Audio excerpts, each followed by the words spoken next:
Action. வா கொஞ்சம் மெதுவா. ஸ்பீட் பிரேக் இருக்கா?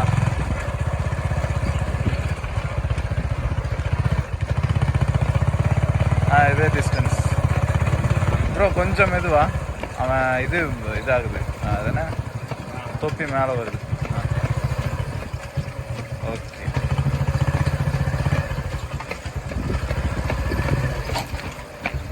ரொம்ப வேணாம். கொஞ்சம் தூரம்டா வேணாம். ஓகேடா, போதும். கொஞ்சம் பக்கத்தில் வா. இப்போ கொஞ்சம் மெதுவா. ஓகே. சரி போங்க. ஒரு வைடு எடுத்துக்கிறேன். போதும்டா, இதே டிஸ்டன்ஸ்டா ப்ரோ.